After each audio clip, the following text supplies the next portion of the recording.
we have been facing an uphill battle, unfortunately, on a couple of different fronts. First of all, we have been undercounted the last 2 decades, and that in and of itself is problematic because we try to figure out why that happened, how to avoid that.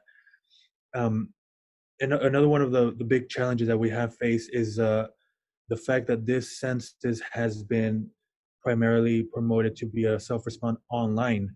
A lot of the parts in our county simply do not have internet connectivity, so that has really caused us to shift messaging and gears towards a more of an in person interaction, which really brings me to the development of COVID-19. That has really thrown a wrench into our operations because that's really stopped us from doing a lot of our in-person outreach that would help us reach these key demographics that have historically been undercounted. Um, Throughout the last few months, we've all been kind of on hold, hoping that this would clear up or ease up a little bit. But unfortunately, our county specifically has become one of the hotspots for COVID-19 in the entire country. So really, that has shifted a lot of attention towards that. We are facing, like it has been mentioned by different leaders here, a sense of census fatigue also, and and again, these are all uphill battles that we are trying to overcome. And this week with the announcement of the administration's actions, that's simply another hurdle that we have to overcome. We are a very large, the majority of Hidalgo County is minority. We have a demographic of undocumented residents here, people residing here. So this really is going to be a very big challenge. Like it was mentioned by Mr. Arturo Vargas, this is a very complex issue that can very easily be mistaken. The details of it can be mistaken, and it's very hard to truly digest and get to the core of what is being instituted by the administration. And unfortunately, what we have seen, like we saw with the citizenship question, is simply the results of the messaging affecting our community. So how I like to approach it is we can look at potential effects and real life effects if this is to stand. And the real life effects are going to be extremely detrimental to us simply because we are a large community with undocumented immigrants here. Our political representation would suffer, and being one of the poorer areas of the entire country, I'm sure this would bleed into the federal funding side of it.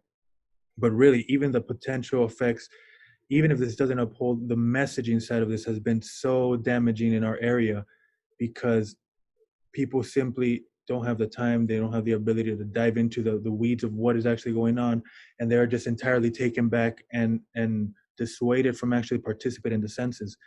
Months after the citizenship question has been taken down by the Supreme Court, we're still facing the effects of the citizenship question here. We're facing every day. We interact with people who ask, "Well, I heard they're asking for citizenship information," which is simply not true. So affects actions like the ones taken this week by the administration, that in and of itself, whether it stands, whether it doesn't stand, in and of itself is going to be very, very damaging for our region and the future of our region.